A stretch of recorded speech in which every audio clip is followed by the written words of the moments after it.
Litigation. Would you say that again? Sure.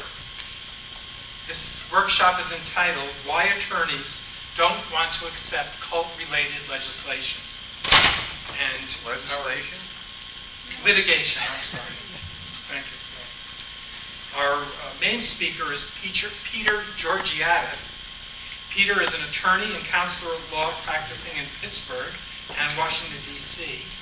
He's a graduate of Carnegie Mellon and Washington Universities and is licensed to practice law in Pennsylvania and the District of Columbia. Between 1980 and 1995, his practice consisted primarily of representing the victims of cults and authoritarian groups nationwide. Over the years, he has successfully recovered millions of dollars from a wide array of cults and their leaders. His last major cult case was Robert A. Miller et al. Versus Tony and Susan Milano Foundation, which resulted in a $2.8 million judgment and some very nice jean jackets, I might add, for people involved. Our discussant is Alan Shefflin. Alan is the president of AFF. He's a professor of law at Santa Clara University. I know that the listings of his honors is greatly truncated here only because we want to save some trees, but I'll mention a few of them. He received the 1999 Guttmacher Award from the American Psychiatric Association and also had received the same award in 1991. He's on the editorial advisory board of AFF's Cultic Studies Review. He received the 2001 American Psychological Association Division 30 Distinguished Award for his contribution to professional hypnosis, the highest award that Division 30 can bestow. He was also awarded in 2001 the American Board of Psychological Hypnosis Professional Recognition Award, which was created to honor his achievements promoting the legal and ethical use of hypnosis. And Alan is also the first recipient of the Herbert R. Rosedale Award, which was created this year by AFF. Alan will be our discussant, and our first speaker is going to be Peter Georgiades.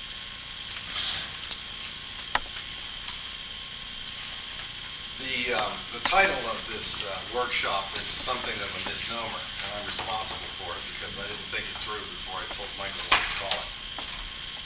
It really should be why attorneys who want to take cult cases are hesitant to do so. I did nothing but cult-related litigation from roughly 1980 until roughly 1994. During that entire period, I made my life doing just cult cases. And I don't know anybody else who does just cult cases, or did. There may be somebody. And I stopped doing them. And Michael was curious as to why. This came about when I got an email that said there are some sociologists who are attacking the whole scientific basis for thought reform, and have you had any problem with that in your cases, and would you comment? I couldn't comment because I never had a problem. I've never failed to have an expert qualified as a result of any hoo-ha from the APA or the American Psychological Association. But then he asked me, well, why don't you do this anymore? And over the next 30 minutes, I just pretty much puked out all the reasons that I had stopped doing it. I sent that back to him, and he said, well, why don't you come down and we'll have a workshop on it? And I said, well, if there's anybody who's interested, I'm happy to talk about it. So here's where we are. When I got that email back out when I decided to prepare my formal presentation, and I went all through it to see what I could add, and I couldn't add a thing, which means that I'm pretty much conversant in why I don't do this anymore. Now, when I say I don't do this anymore, that's actually inaccurate. I haven't had the opportunity to do it anymore.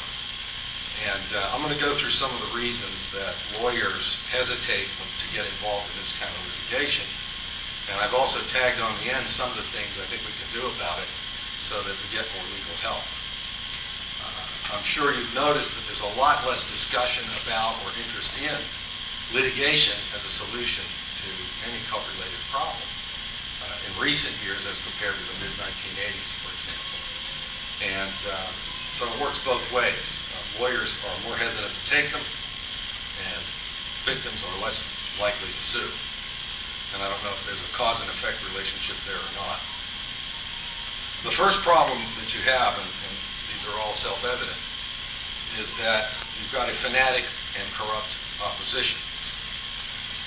When I sue an insurance company over an accident, or when I sue a municipality over eminent domain, somebody on the other side is taking a rational evaluation of their chances of winning and the cost of litigating and the cost of losing, and they either work something out or decide to fight based on the economics and sometimes the politics of the situation. Many of my opponents, my opposite numbers, have not done that. Tony Alamo, for example, long after it was evident that he was going to lose the case big time, continued to fight. There are a number of reasons for that.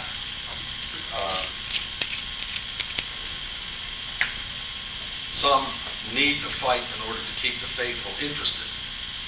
One of the big challenges of being a cult leader, it seems, is always having some dramatic thing going on to keep everybody stirred up.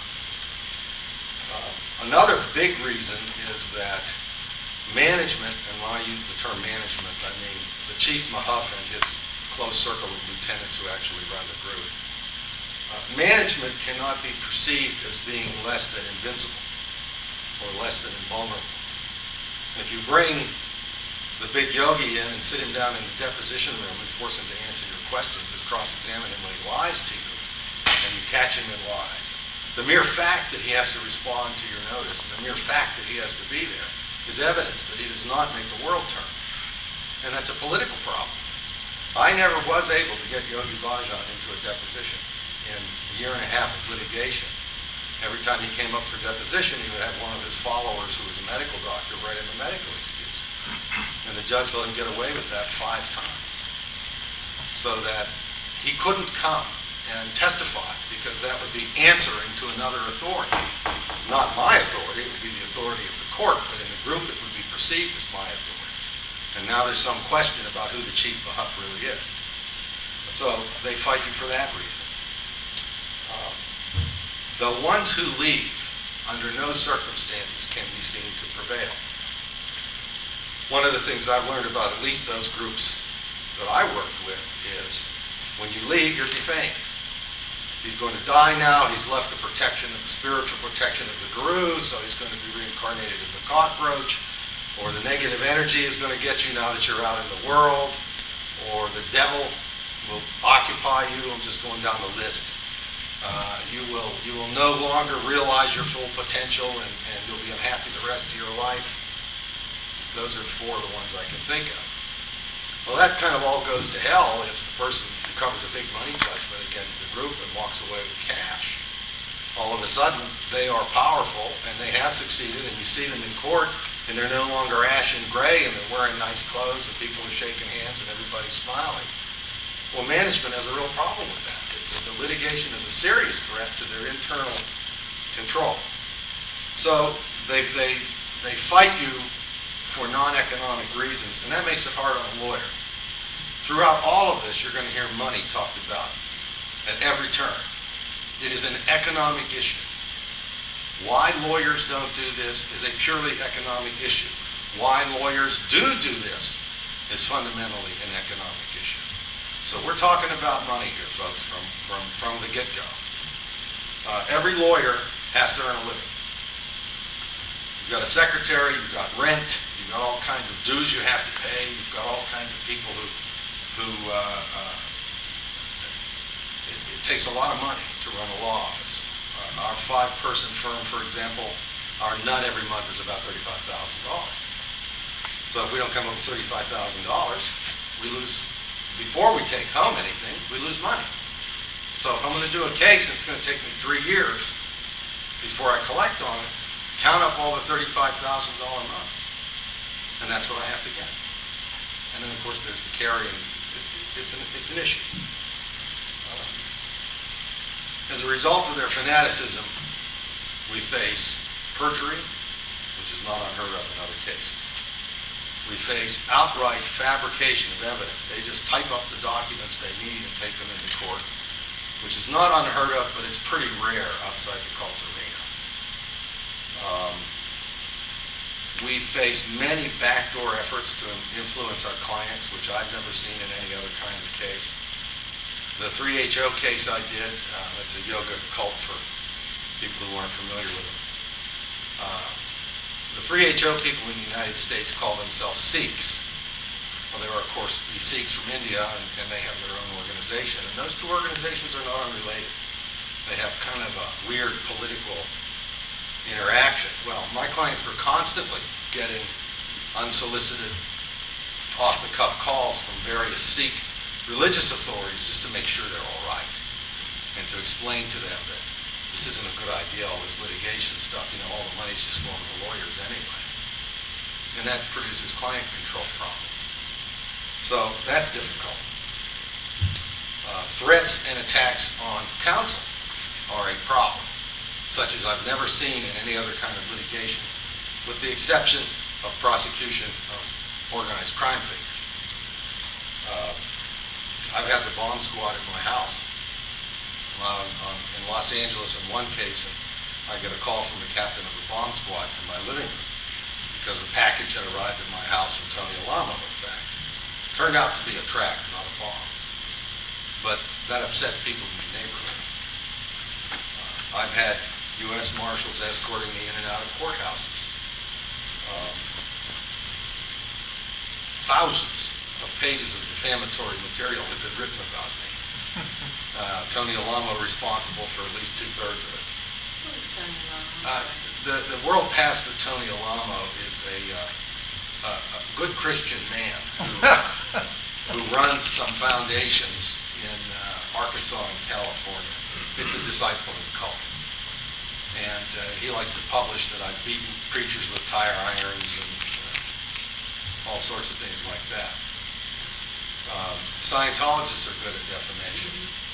They'll hire a public relations firm consisting of 2 people in a back office someplace, publish all manner of lies about you, and mostly on the internet so people can find you, and there's nothing you can do about it. You could sue them for defamation, but they have no money, and they're a front group, and that's exactly what the opposition wants you to do, is exhaust yourself on pointless defamation suits. The rattlesnake in the mailbox story is not apocryphal. Synanon cut the rattle off a rattlesnake and stuck it in an attorney's mailbox, and when he stuck his hand in to get the mail, he was bitten by a rattlesnake and suffers some paralysis to this day. It was left on the hand. Now, when I was 30, that was all kind of fun, but when you get to be 50, it's not so, it's just a drag. And so, when I'm going to get into a cult case, I think about that. So that's one reason that you don't want to do it. And then, of course, there's minor harassments. I bet 100 times I've had some geek jump out of the bushes and take my picture, or some poor schlub run up to me in the street and hand me a tract full of gibberish and then stand back like this, like he just struck a blow against Satan. It's almost comic if it happens once or twice, but if it happens every week, it's a drag, because you don't know which geek is going to have a knife in his hand instead of a tract. When people think you're the devil, eventually one of them is going to act on that. And so I worry about that, and I'm now married, and my wife worries about that. So it's an impediment. Why would you put yourself in that position? Well, there are good reasons to put yourself in that position, but they are impediments. Fanatics who do not follow the rules create other problems in the construction of the case. Ex-members are your primary source of evidence in those cases. We call them defectors sometimes. Well, they're getting calls from spouses who are still in the group, and they're being told that if they testify, you'll never see your child again. That's a pretty powerful incentive. They're guilt-tripped constantly. Good friends that you knew well in the group call you up and do their best to convince you that you shouldn't testify because it's a bad idea.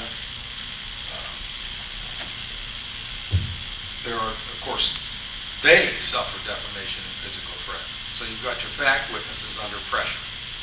It's hard enough to get people to testify in any litigation because people don't want to get involved.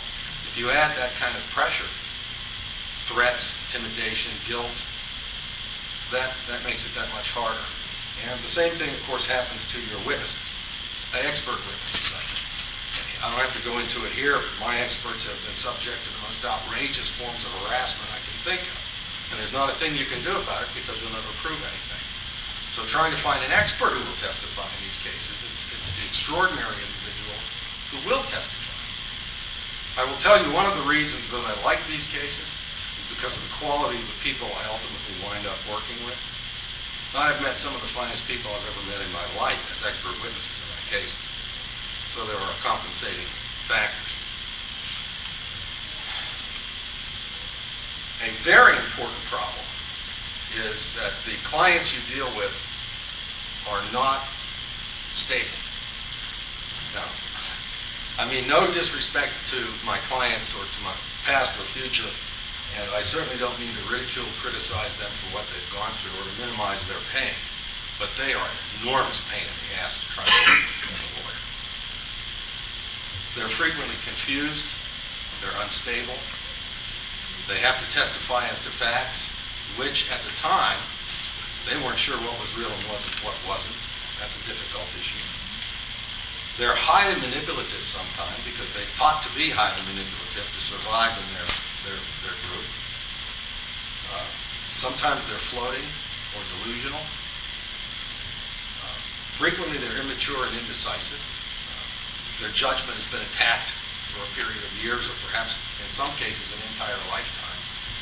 So they can't make judgment calls and they can't make decisions. Lawyer's job is not to make decisions for their client. They must make the decisions. And that makes the job tough. Frequently they're looking for another guru more powerful than the one they left. I'm not a powerful guru. I'm a lawyer.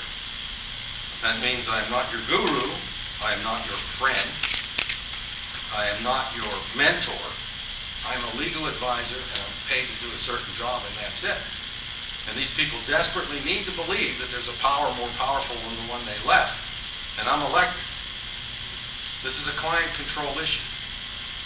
What it means is, well, now add to that the problems with the people that surround your client. I'm talking about other ex-members who just came out together, parents or relatives, benefactors who want to get at the yoke so they'll agree to pay for this litigation. They are frequently overprotective or controlling. They're frequently artful or designing, meaning that they haven't seen their brother for so many years, but now that he's in a lawsuit with lots of zeros at the end, they're his best friend because they're trying to get at the money. They're frequently guilt-ridden or in denial, parents especially. There was a case, not my case, I was consulting in a case, where the young man victim was homosexual, and that homosexuality was what was used to manipulate him in the group. And the expert was testifying about that, and mom jumps up in the back of the courtroom and starts screaming that it's not true, because mom didn't want to believe it. So that's a problem. You don't want relatives screaming in the middle of your case. It's very distracting. And sometimes the people who surround your clients are just plain crazy. They're irrational, and you can't deal with them. Now, what this means for the lawyer is extra ethical obligations that you really don't need. It means an enormous amount of what I call ass covering. Every instruction has to be in writing. You need written acknowledgement of what you've told them to do and that you have the permission. Just an enormous amount of extra work to make sure that everything you do and say is documented so that if it turns around on you, you can protect yourself.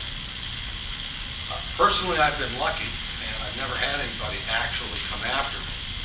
I have had some self-styled deprogrammers give me a pretty rough time. But the worst I ever had was somebody I conferred with briefly on the phone. A year later, there was an ethics complaint filed against me in Pittsburgh because she said I was breaking into her house and going through her papers. I didn't know who she was. I had to look it up to see who she was, but she was disturbed. delusional, and so there I am responding to the ethics people, explaining my relationship with this person, and documenting that I in fact sent her file back. And in fact, I've never been to her house. There's a special problem with people who return to the group. People will sometimes, for reasons that I don't fully understand, but I think some people here do better than I, they decide to go back. And when they go back, they're induced to sue you and claim that you beat them and raped them and made them do the lawsuit. Well, obviously that's time-consuming and difficult. You always have to guard against that. The main thing about people who come out of cults, though, is not their emotional state or the chance they may turn around on you. It's that they're devastated, emotionally and economically. They have no money. And as any of you who are here at the session this morning know, there's a lot of work that goes into this. You have to make your charts and graphs, and you have to find your research, and you have to travel to find witnesses, and you have to induce. There's a lot of money that goes into these cases. And they don't have any money even to pay the cost, much less the fees. Frequently, your client will wait too long to act. They get out of the group, they don't know what hit them. And that may persist for 2, 3, 4 years, they don't know what hit them. So 4.5 years later, I get a call from them, and it says, I just got out of so-and-so group, and you know, I'm not sure what happened, but they stole all my money, and can I do anything? And I said, well, when did you leave? 1984. Just got out. And the statute of limitation precludes any action. I would say the biggest impediment I've had, the biggest destroyer of cases, in my experience, maybe 500 consultations, has been statute of limitation. People get out. Statute in California for negligence, I think, is 1 year. Pennsylvania, it's 2 years. Statute for torts in Pennsylvania, 2 years. 1 or 2 years is typical statute of limitation. 3.5 years later, unless you have some real good tolling issue, statute is run and there's no case. And if there is a tolling issue, that's a whole separate piece of litigation that you're going to have to engage in and fight your way through. Might tell people what tolling means. Oh, yes. The statute of limitation is usually literally a statute that says you must bring your case within so many years after you knew or should have known that you were injured. If a red car hits a blue car, you have a date and a time when that occurred. 2 years later in Pennsylvania, you're done. You can't bring the action. If, however, you were knocked unconscious when that happened, and you were unconscious for 2 years, and you wake up, well, Pennsylvania law says we'll toll the statute, meaning the clock doesn't run until you regain consciousness. There are lots of tolling provisions. Insanity. If you are legally insane in Pennsylvania, the statute tolls. And then when you're competent again, it starts to run again. A minority, if you're under the age of 18 in Pennsylvania. Something could happen to you when you're 9 years old. When you hit the age of 18, the clock starts to run for 1 year on everything. But every state's law is different. In Florida, if you're knocked unconscious in a car wreck, too bad. It doesn't toll. And if you're out for 2 years, you lose. California is liberal in terms of their tolling requirements. I've had good luck in California. But it varies from state to state, and as I said, I claim the client's insane, they say no, they're not. I say there's tolling, they say no, there's not. So you're into a whole separate piece of litigation over whether or not the statute should be tolled. And it's impediment to going forward. What about child sexual abuse? I'm thinking of the Hare Krishna children. Varies from state to state. Pennsylvania no longer recognizes tolling. The tolling for infancy applies. But once they're 18, they have 1 year. You can't come back 32 years old and say, I was abused by my father when I was 15. There's no tolling for that. And false memory will not toll either in Pennsylvania. You can't say, not false memory, amnesia. Recovered memory, there we go, that's the word. That was settled about 2 years ago in Pennsylvania. You can't say that I recovered this memory in therapy. The Supreme Court of Pennsylvania says our statute doesn't cover that, the time ran. So that's a problem. It keeps you from taking sometimes very good cases. They just waited too long. Frequently, you will have influence from a family member not related to the cult. In the Catholic Church child abuse cases in Pittsburgh, I've had a couple of those. And what will happen is, a young man is a minor, he can't sue in his own right. Comes out that he was sexually assaulted or inappropriately touched by one of the pastors or priests, depends on which church it is. And mom refuses to acknowledge it or do anything about it because she had a visit with the priest and he said, if you do this, you're attacking the mother church. So the young man is out of luck. He can't pursue his case because he's not allowed to without his parents unless there's a guardian appointed, and that's a whole other piece of litigation.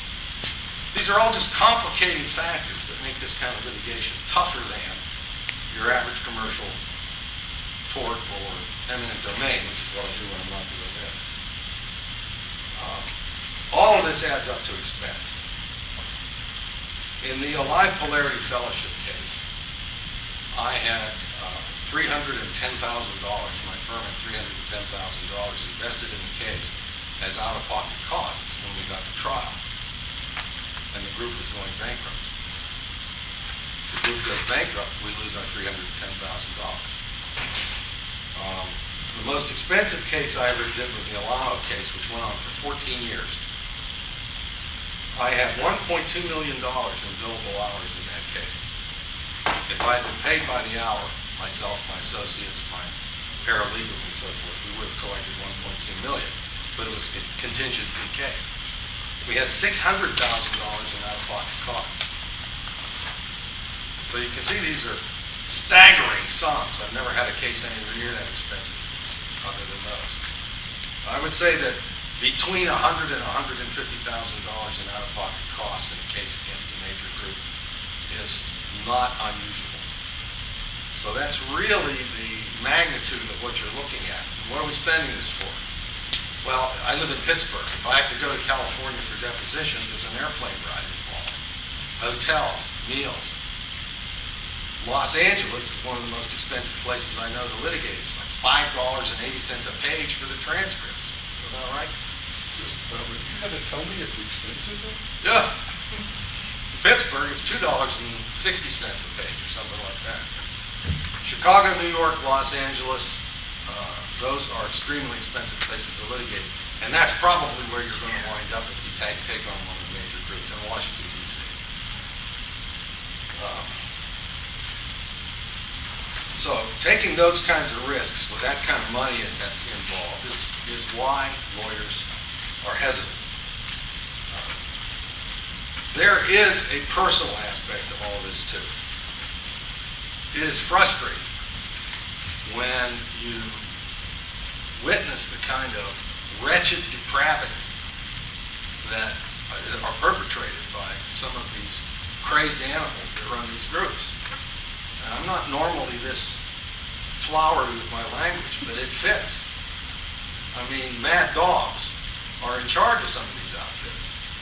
I mean, rapes, and child molestation, and now beating children before you rape them. I mean, it's crazy. It's sick. And it's enormously frustrating when you can't get at them. The lawyer lives with his case and deals with that all the time. And there's a lot of people who just don't want that in their lives.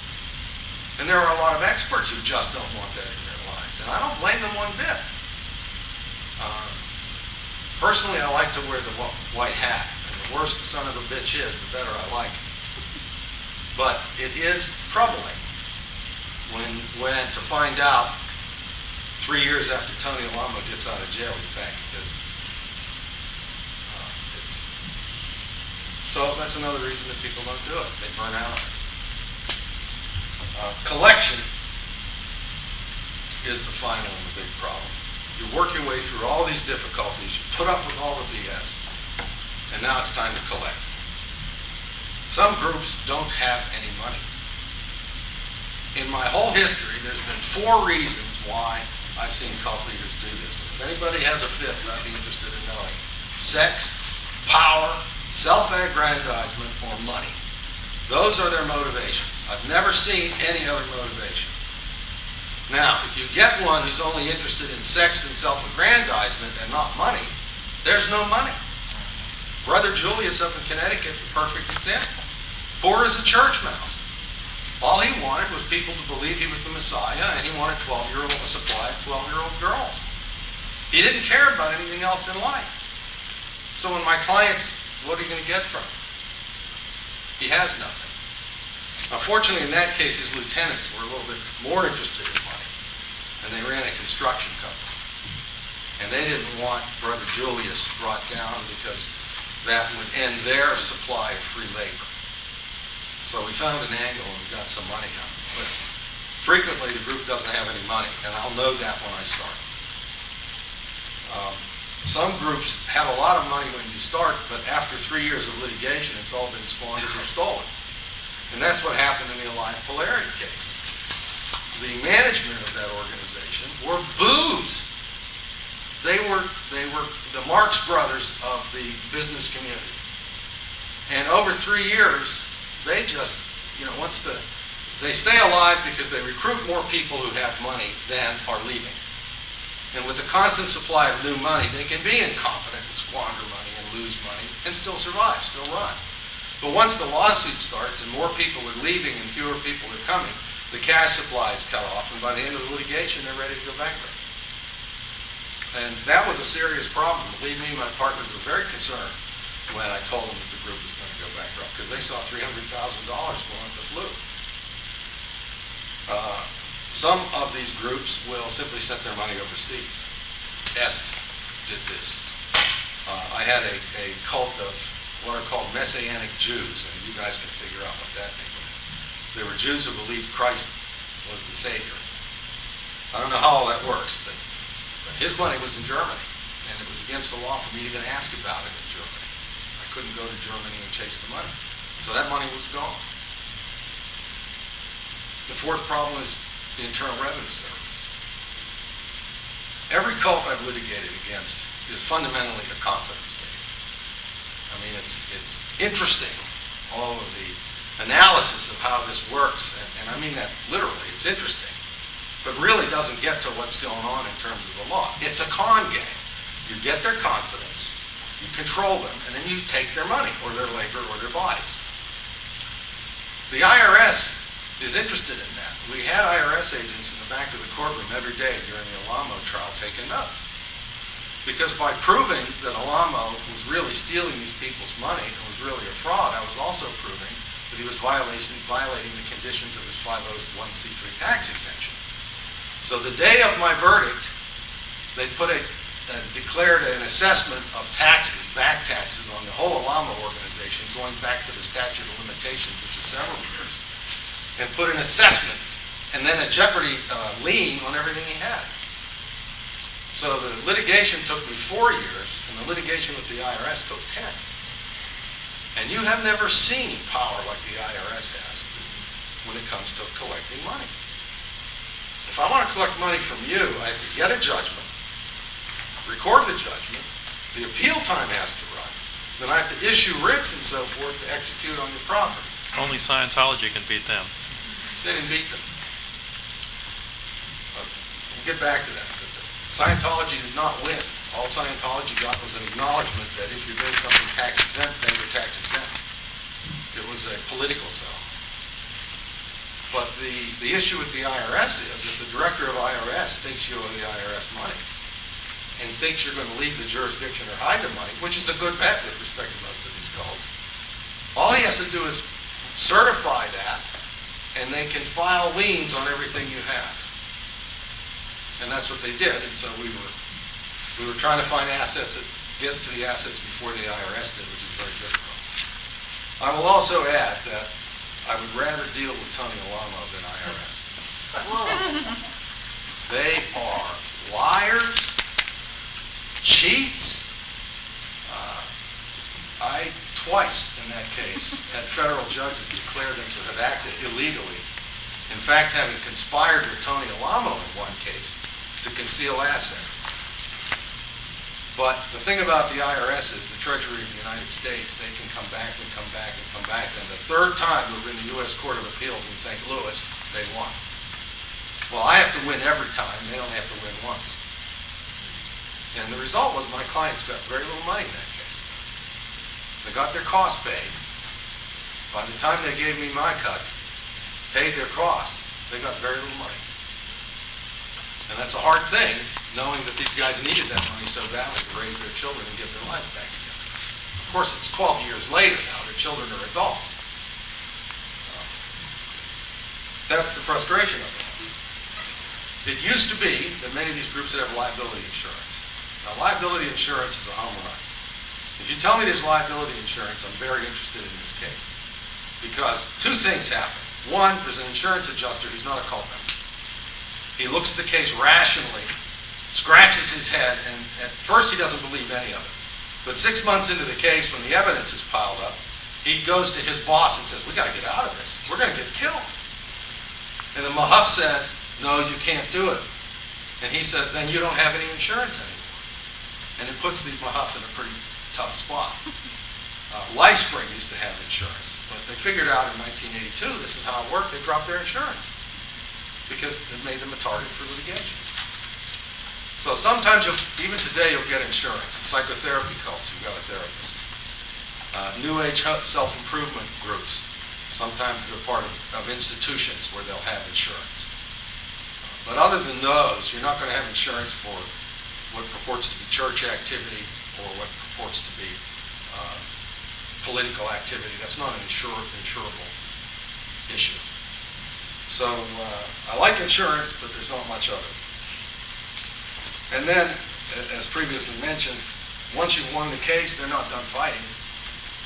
They're still fanatic.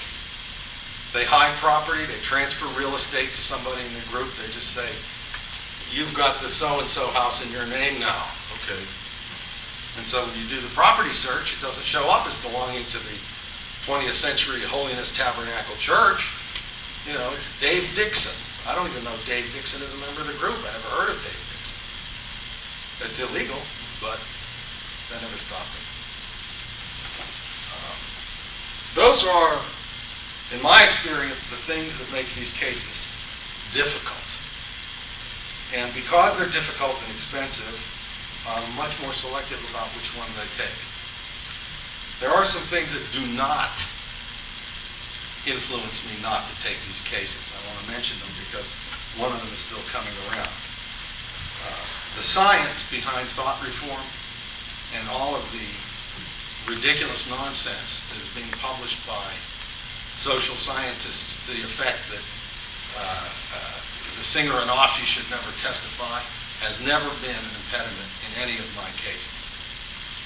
Now, there's two reasons for that. Undue influence has been part of our law for hundreds of years. Nobody can go to a judge and say people can't influence each other unduly such that there should be a legal remedy, because we've had it for years and years. It's usually a will case. The local clergyman or the last surviving child or the housekeeper who was taking care of the elderly and infirm testator. You'll get a will contest and they'll say this person exercised undue influence to make my uncle change his will. And those have been litigated 100 a year in my county. So that if you stay within the bounds, the familiar bounds of the law, you should not get into this issue about whether or not there's a scientific basis for thought reform. I mentioned it this afternoon. If I get to trial and the evidence shows that my client was defrauded, beaten, and raped, I want to talk about my client being defrauded, beaten, and raped. The other side wants to talk about the scientific evidence to support thought reform, because then we're not talking about the fact that my client was defrauded, beaten, and raped. So if your lawyer isn't putting your defraud, your beat, and your rape into the trial first, he or she is making a mistake, in my opinion, and you should go tell him to wise up. What you need the experts for Thought reform is important only as an explanation to make the jury and the judge understand how this could happen. That's important, but it's not your case. If you go in and you say, my client's entitled to a lot of money because she was subjected to thought reform, you're going to get some blank stares before your case is dismissed. Thought reform isn't a tort that I know of. And don't use the word brainwashing. The B word and the C word, cult, are two things I kept out of my cases to the extent I could because it's a distraction. It plays into the defense case. They want to argue about whether this is a cult or not. I don't care. Somebody beat, defrauded, and raped my client. So that is not something that makes me afraid to take these cases. The science of it all is an issue, but it's not important. And I urge you not to play into the hands of those who disseminate that disinformation by making it important. Stay away from it if you can. The second thing that never stopped me was the merits of the case. The only reason I ever won a case is because the conduct of the other side was so outrageous that despite all of the nonsense and the confusion and the economic problems, they couldn't hide it. That's why I like to take these cases. You get to wear the white hat. You really represent people who are in the right against people who are truly evil. And if you can't win that case, it's time to start selling insurance or something. So those do not stop me. Neither the merits nor the pseudoscience of it all. Now, I've been thinking for years about solutions. How do you make it easier for lawyers to do this kind of work? Well, one would be if you had a lawyer who was being paid a salary to do this kind of work, so it didn't matter if he won or lost in terms of his economic issues. It is much cheaper to hire your own lawyer, that is to say, have a lawyer on staff or in-house, than it is to hire outside counsel who's got a law firm to support. My hourly rate incorporates an awful lot of overhead, which when I used to work for Action on Smoking and Health years ago, which was a public interest law firm, I got a salary. I did this case all day. If this case lost, I still got my salary. I went on to the next case, but my salary was a lot less than it would have been if I'd been billing by the hour. That's one thing that I hope someday will happen, that young, bright lawyers who have the idealism and the energy for this kind of work will find a place where they can work and they don't have to advance the costs and they don't have to worry about whether they win or lose for economic reasons. They just worry about the case. The other thing that I think can be done, and in some senses has been done on a small level, is to have some kind of a library or repository, not only of the law, because nowadays I can pull up on Westlaw, I can find anything ever published, but case histories, explanations of who the players are, explanations of where witnesses, who are witnesses, what did they say in prior cases. That is witnesses for both sides. We have now 2 decades, maybe 3 decades of litigation where most of the people in this room will recognize the name of opposing experts. If somebody comes along, like Herb Rosedale when he first got involved with that Mooney case, upstate New York someplace. He got involved with the first one, and now he's looking around. He's a bright lawyer. He does something else entirely. Never heard of a cult. But he gets involved in this issue, and it started his whole interest in this. The first time some lawyer starts to look at that, if there's a lot of evidence available, a lot of explanations, if it's easy to figure out which Sea Org belongs to what organization, if there's a flow chart, if there's precedent handy, he's going to say, this doesn't look so tough. More likely to take the case and more likely to get involved. And the same would be true if somebody came to me and said, I want to do a case against the Unification Church. I've never done a case against the Unification Church. It would be extremely helpful to me if I could push up some buttons and tie into who are their experts, where have they been nailed before, what arguments are they going to make, what are the precedents that apply. It would just save me hours and hours. That's doable, I think. A lot more doable than having a foundation that will pay lawyers. So those are the solutions, the only 2 I can think of, and maybe some of you today will come up with some good ones. But that's why lawyers hesitate to take these cases. Those are the reasons. I have a question addressing this from a legal aspect, but from the other direction. Can you recommend any changes in law that you think would be beneficial? Having been exposed to some of the egregious and outrageous conduct of counsel in these cases, back in the mid-1980s, early 1980s, I went to the American Bar Association.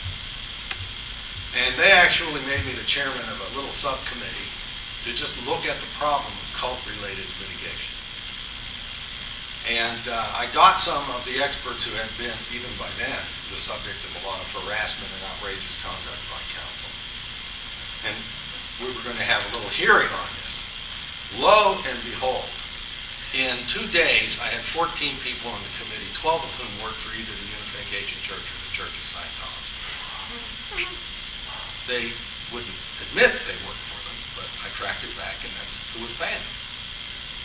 You have no chance of getting legal reform through when you're working against such well-financed opponents. That's my opinion. And the committee collapsed under its own weight, couldn't do anything. Not even through legislative action? Well, legislators are a lot more vulnerable to influence than committee members in the Bar Association. If you try and take them on a global level, you're going to lose. That's just my opinion. It's one man's opinion. But they've got lobbyists with Gucci shoes on who are prepared to spend all week in Harrisburg talking to the bakers and butchers and taxi drivers we have as state legislators. I can give an example of the legislators when we did our Wingspread conference in 1985 with UCLA's Neuropsychiatric Institute and the Johnson Foundation. It was a prestigious conference. We had people coming from all over the world. A week before the conference, the PR blitz started, engineered presumably by Scientology. All kinds of black literature. They referred to Fritz Hack, who was Reverend Fritz Hack with the Bavarian Church, the Church of Bavaria, as a German who wrote anti-religious tracts, because they had all this anti-Nazi literature. One of the people who was coming to the conference was an aide of then Congressman Ron Wyden, who had gotten very interested in this. And Wyden got a visit by a lawyer a few days before the Wingspread conference, and he forbade his aide to go.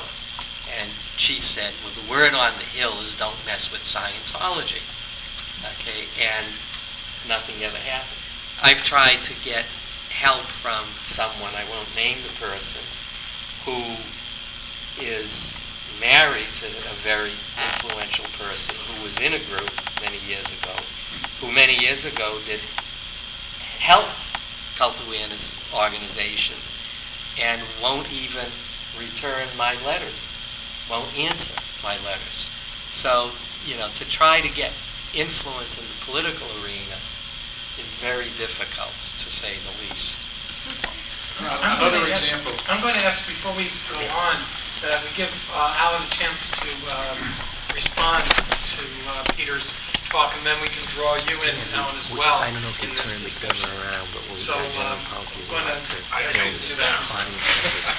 This moment arriving, because Peter's talk was so excellent, it's left me with virtually nothing to say. So I will attempt to put a couple of little points in to the general outline and detail that he provided. One of the things that happens when you start litigating cult cases is the attack that you're un-American because you're attacking freedom of religion and freedom of expression. And so the spin begins that this is an attack on all of religion and all of America and all of American freedoms and so on. That kind of spin is particularly powerful. I think we may have some disagreement, or at least the topic of experts is worth spinning out a little more, because the expert's role in these cases is somewhat complicated. I agree with you and with Phil that if you can try a case without experts, you're better off. For one, experts are extremely costly. I know one expert who, at that time, many years ago, charged $900 an hour, which is pretty expensive. Cardiologist out there. No, but an MD. Doctors are expensive. That's right. Plus, it's confusing to juries. I mean, if you've got a straight case, try it as a straight case. The other half of that point is that the law has fairly well-defined categories of what you say when you think something wrong has been done to you. If I punch someone in the nose, then I've committed a battery. If I shoot a bullet by them and miss them, I've committed an assault.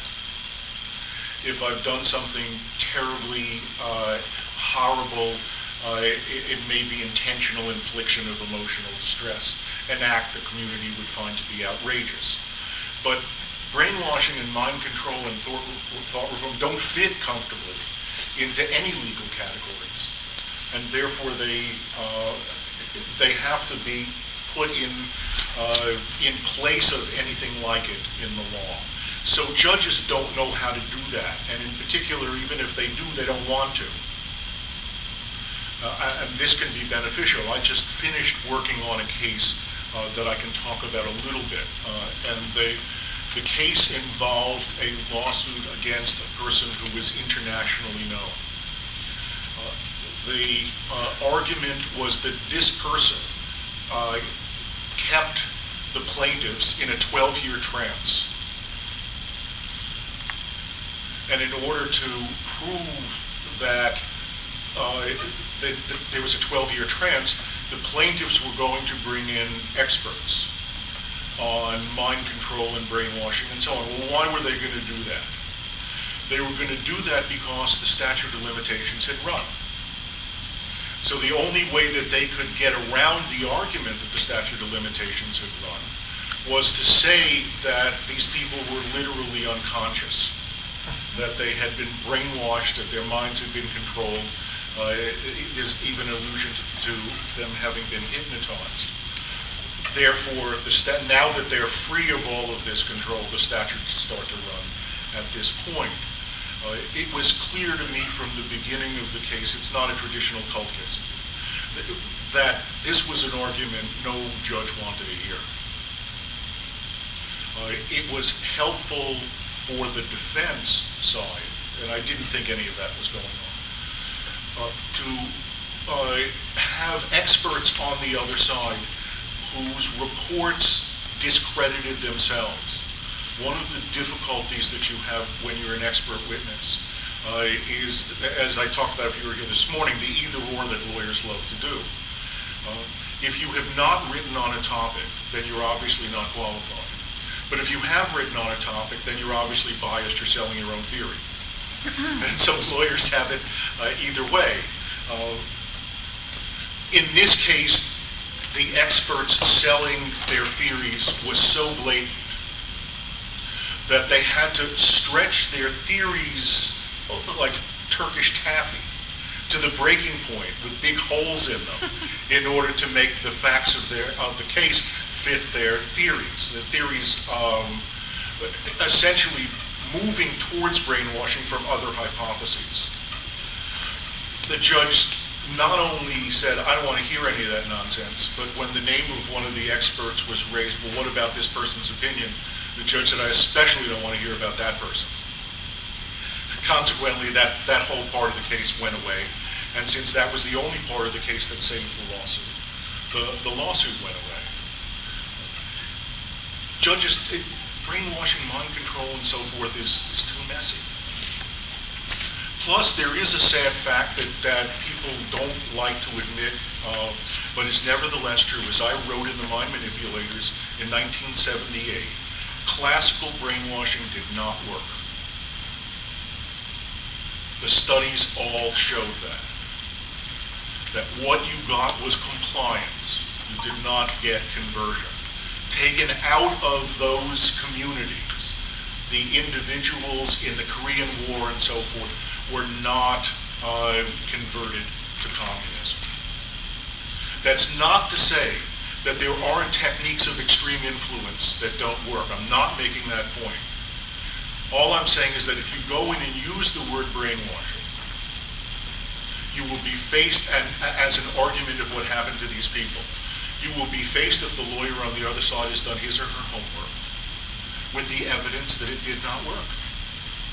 And indeed, the conversion rates across virtually all wars up through the Korean War were roughly the same, even though the Korean War was the first time we saw the brainwashing phenomenon. I agree completely with you that for years ago, Michael and I had an extended discussion about the use of the word brainwashing, and that I thought moving the discussion from brainwashing to influence or undue influence or extreme influence made much more sense to me.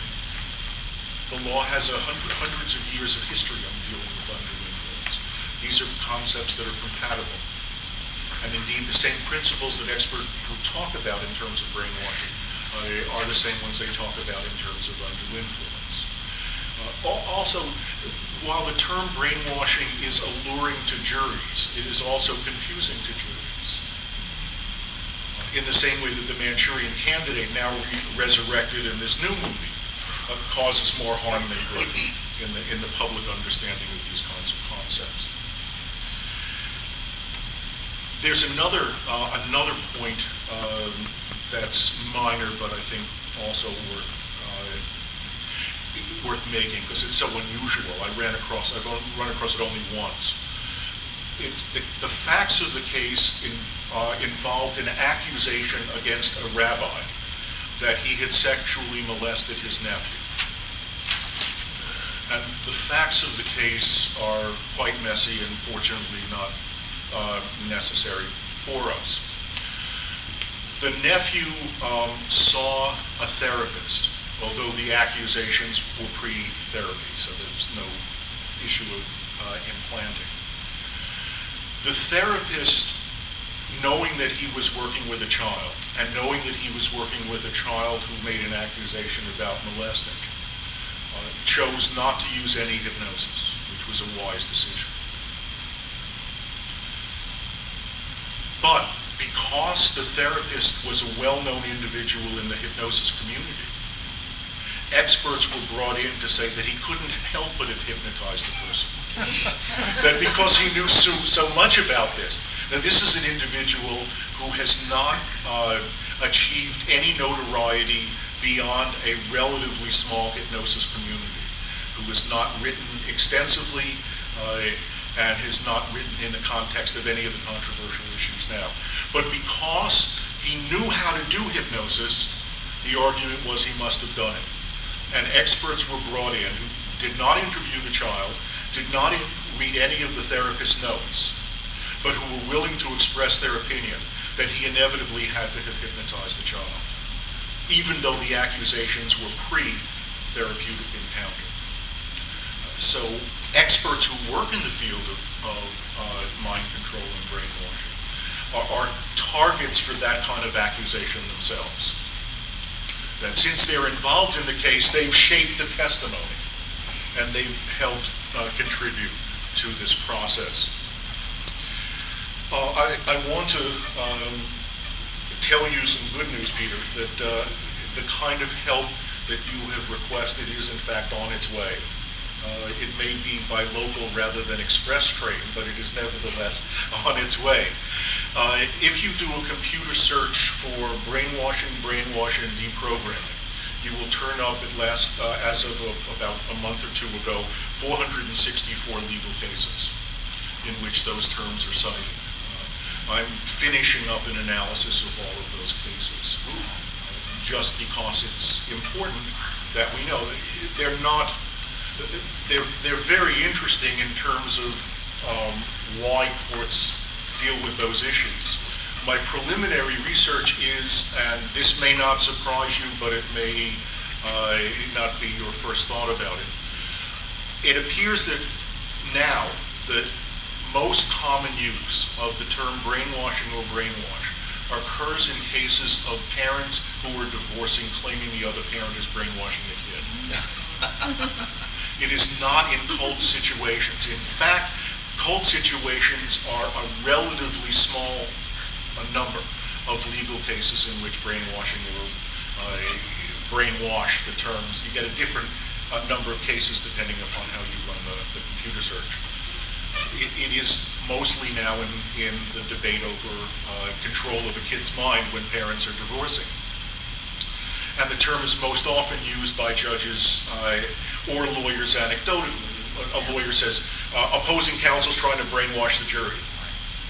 And so you see it in that way. But there will be, for AFF, a database of all of the cases, legal cases, that have involved, at least appellate cases, that have involved any aspect of brainwashing. The more global point of getting a database for briefs and dossiers on experts and so on is something that is in the process. It's not easy to do that. But yes, as you know, first is getting people to give up some of their time to deliver the documents to AFF where we can have a database on these things. And the second is having somebody go through the database. AFF now has access to what I believe is the world's largest and most comprehensive collection on brainwashing and mind control and thought reform books. Hundreds of volumes. Many of them unavailable elsewhere. And this is a private collection which only we will have access to. And so putting this material into a form that is usable for lawyers is certainly one of the things on AFF's agenda. But we have to,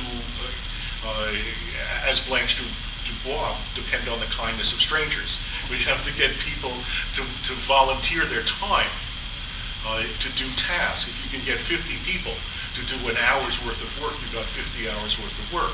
It's easier to have 50 people, in some sense, do 1 hour work than one person do 50 hours. So we always have to depend on people doing a little something for the cumulative good, and that's what I'm hoping AFF will produce, that everybody who has access to this information will, in fact, whatever it is, give it to AFF so it can be absorbed, cataloged, analyzed, and made available to lawyers.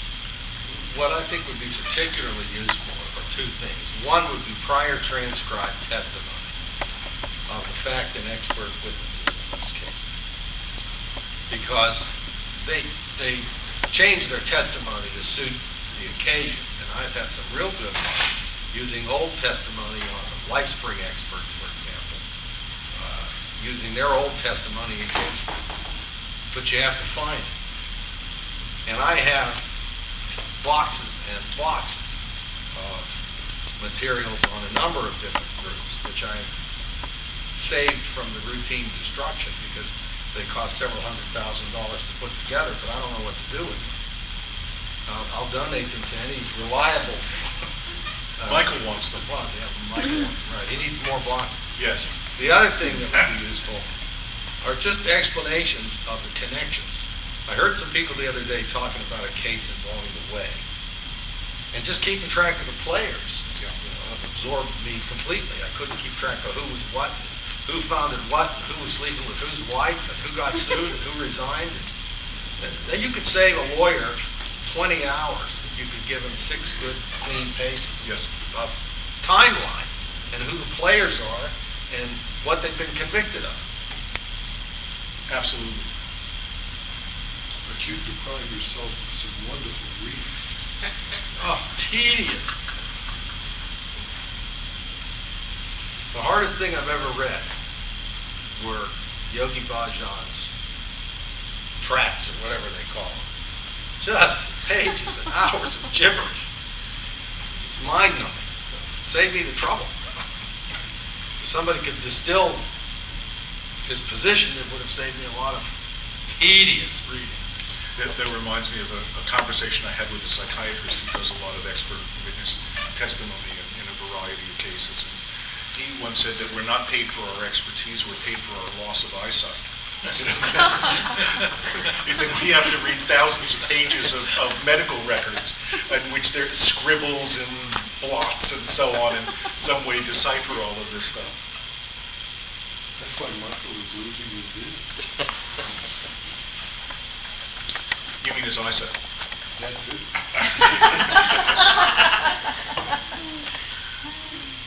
I don't want people to be discouraged about look, it's tough. It's hard. It's a hard thing to do. But I know, one thing I know about life is always the big fish eats the little fish. And if you're the little fish and you want to stay a little fish, you're going to get eaten. The only way that you're ever going to vindicate your rights is by fighting for it. And the only way I know that you can fight these people and come off with the whole hide is through the legal system. You have no choice. I mean, the law is a blunt instrument, meaning imprecise. Justice is illusory. Frankly, I think justice is an emotion more than anything else. But you have no choice. You know, you can either lay down or you can fight. What are your other options? You can lay down and fight. Now, you've had the cases, I'm sure, where people come to you, no money, with emotion, but they're so authentic and they're so right, and they have the emotional strength, and they don't have the first dollar, and you have to take the case. I've had people come to me, this one case, guy called me, said his wife confessed to him that she had been sleeping with the leader of the cult, not because she wanted to, but because the sex was extorted from her. I said, what did you do? He said, I packed her stuff together, and I was waiting for him to say, and then I kicked her out. I said, then what'd you do? He said, I packed my stuff, and we left, and I took her to a safe place, and then I went back to confront her. So I sat down with my wife. So this is a homicide case. This is the way. And I told my wife about this, and she said, where are they? And I said, Rhode Island.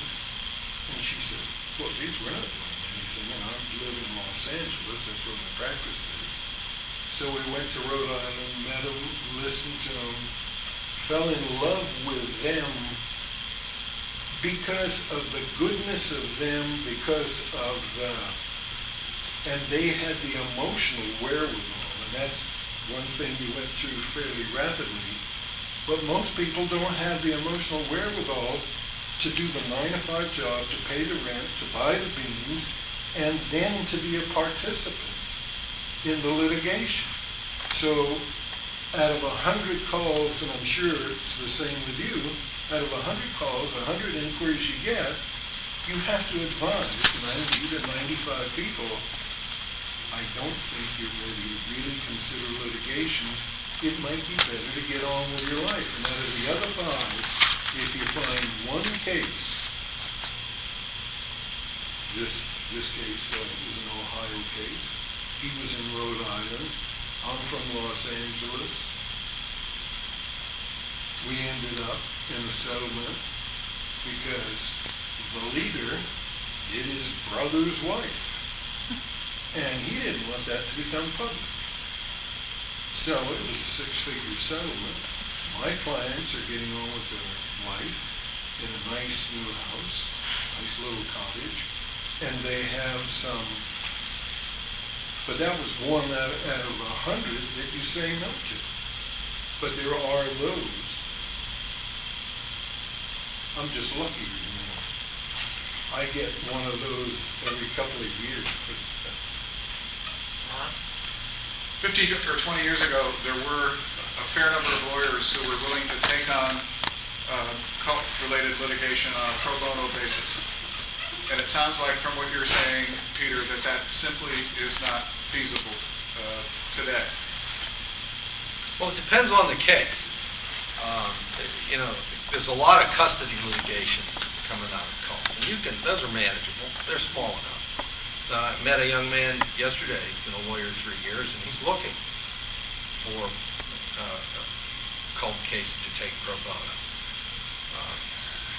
But the cases where they're really going to fight, and where you have 12 or 15 plaintiffs, and where there's 6 zeros after everything, you're not going to do those pro bono unless you're independently wealthy, or unless you've got a big law firm behind you that's going to support you. And most recently, in my experience, the big law firms have been on the other side. Some very big name, respectable law firms now are taking cases for the rotten scum of the earth, either because they don't know what they're into, and I don't believe that, or because they're being paid a lot of money, and that's all they're concerned about. That's what I believe. So pro bono, don't go looking for pro bono. Go look for a case that can work. A contingent fee case against a cult can work if there's money someplace in the group. Now, groups that have real estate, frequently they'll put their assets into real estate. The leader will use all the money to buy real estate. Well, that's terrific. If the real estate's in Pennsylvania, I take a good look at that case, because it's not easy to hide real estate, although Alamo hid a lot of real estate. There's always a paper trail somehow. That's useful. As I said, you might get one with insurance. I take a good look at all of the there's a lot, New York seems to have a lot of these psychotherapy cults, little splinter weird groups that, the therapy of the what's happening now, and somebody comes out of one of those, you may have insurance. You may have homeowners insurance, believe it or not. If they're doing it at the brownstone on 52nd Street someplace, in the home, the homeowner's insurance may be on the hook for $200,000. So that, there's different ways to look at it. On the one hand, I can't tell people it's easy. I used to believe this would be the answer. I don't believe it's the answer anymore. But as I said, there's no other way. You're either going to fight or you're not. If you're not going to fight, go home. Don't get into it. Don't write letters and kick the cat through the hedge, because that's not going to get you anywhere. You don't have any choice. You can get a lawyer and fight, or you can walk away. And I think your point is, walk away is a very rational decision sometimes. Okay, that was a loss. Chalk that up and move on. I'd say more people than not, I tell them, get on with your life. There's a piece that's perhaps a bit tangential to the topic, but I think an extension of the ideas we've been talking about, and it bothered me for quite some time. There are 2 classes of victims in all of this. There are people who are brainwash victims, who have been subjected to extreme influence and so on. And there are people who neurotically think they are brainwash victims. Both classes need good therapy. Both classes have a disadvantage, because therapists who work in the mind control, brainwashing, and so on area often are targets for cult complaints, disciplinary actions, or potential lawsuits, claiming that what the therapy being practiced is not recognized by any scientific group, or is experimental and dangerous, and so on. And I have on numerous occasions urged the American psychiatric and psychological communities, when I speak at their conferences, to pay attention to these people who are as much entitled to good therapy as any other groups in the country, but whose therapists are at a greater risk in treating them. I was talking to one therapist from Louisiana who became somewhat visible in dealing with victims of government mind control experiments. And her license was taken away from her for working with these people and believing that mind control exists. The board that took the license away from her got a report from its investigator. She told me, I haven't seen the report, so I'm just going on her account, which said that MK Ultra was an urban myth. MK Ultra was a CIA mind control program. It was an umbrella program for 149 sub-projects.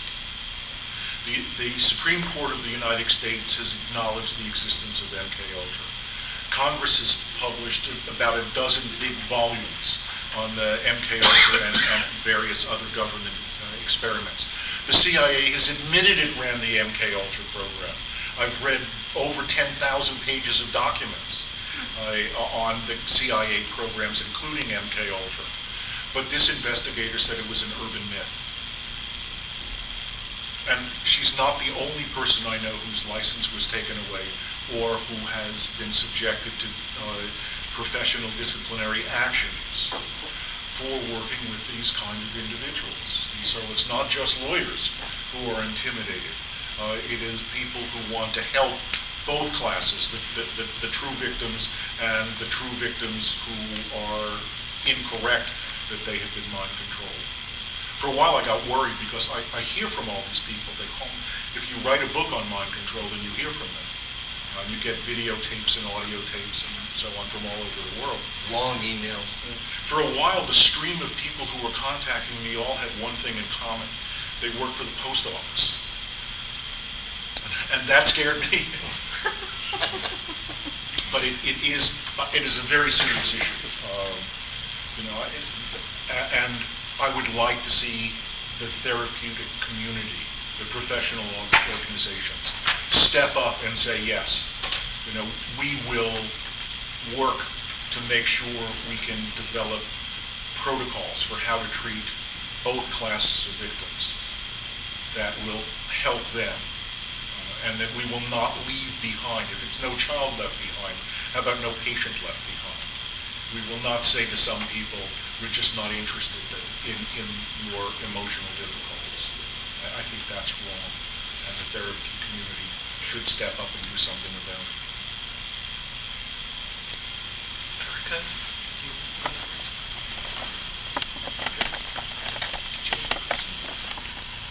Yeah, I wondered how many of your cases, or is there any way to approximate what the percentage have to do with children as opposed to adults? Do you see it as people having less of a tendency to have any kind of abuse of children as sort of more difficult to pursue because of wanting to protect children's privacy and so forth? Well, I lost you there at the end. Well, do cases with children involving children come up as frequently as they should in terms of like the proportion of adult and children cases? I'd say they come up frequently. I don't know how frequently they should come up, so I can't answer if they come up as frequently as they should. But more than half of my cases have involved children.